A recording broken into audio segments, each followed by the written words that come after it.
How many orcas are currently in captivity worldwide? As of October 31, 2023, 57 orcas are being held in captivity. 27 of these amazing animals were taken from their family members in the ocean. They were then transported to marine parks to live a solitary and unbelievable cruel existence.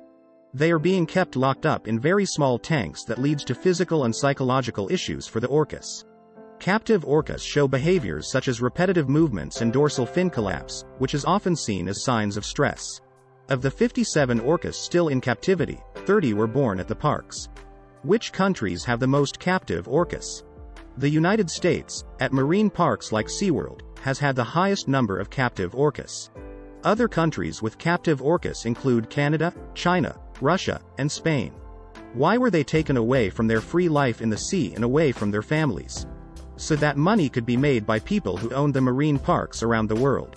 People did not realize how cruel it was to make orcas entertain them with their performances at marine parks. These poor animals only live to their 20s because of the stress they endure.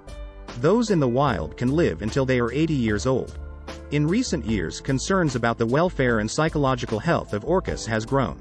There is evidence to suggest that captive orcas can exhibit signs of psychological distress. This includes stereotypic behaviors, which is a sign of depression and anxiety. People question the ethical considerations of confining such intelligent and social animals. Public sentiment has shifted over the years, with increasing awareness and concern for their well-being. Certain countries and regions, such as the United Kingdom and certain states in the US, have implemented or proposed bans on the captivity of orcas. Some facilities have made improvements, including larger tanks, more naturalistic environments, and increased mental stimulation. However, critics argue that these measures are not enough. These days there are regulations governing the treatment of captive orcas. But different countries have varying regulations, and there is ongoing debate whether these regulations are even adequate to address the welfare of these large animals. There were a few unsuccessful attempts to release orcas back into the wild. The transition from captivity to the wild was too challenging for the orcas. There are efforts to improve the welfare of captive killer whales. Some marine parks have also committed to phasing out orca shows. It has sparked intense debate over animal welfare and ethical concerns. For those orcas that were torn away from their families, when they were caught, the distress, fear, and loneliness must have been horrifying.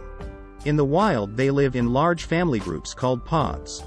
This is a tight-knit social group of orcas, often comprising multiple generations, with family bonds playing a crucial role. The matriarch, usually the oldest female, is the leader and decision-maker for the group. They have their own language within their pod, where they communicate with each other. They do this by using an array of vocalizations, including clicks, whistles, and calls. Each pod has its distinct dialect, allowing members to recognize and communicate with one another. They are so intelligent that they can organize and hunt together. This is known as cooperative hunting, displaying sophisticated strategies to capture prey. They have been seen to work together to corral fish or to create waves to wash seals off ice floes.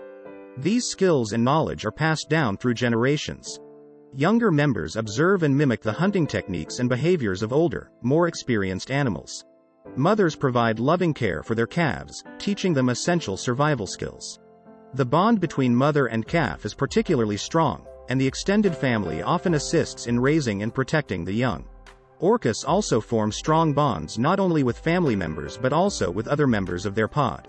Observations suggest that orcas experience a range of emotions, including joy, grief, and empathy.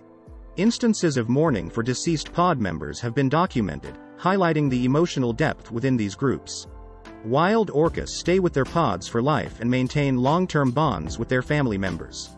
So when a member of this orca family is captured and brought to a marine park, they start a life of misery, loneliness and stress. Our understanding that these amazing animals once belonged to loving families has finally made us realize that keeping orcas captive is so cruel. Those orcas already held captive cannot safely be reintroduced into the wild.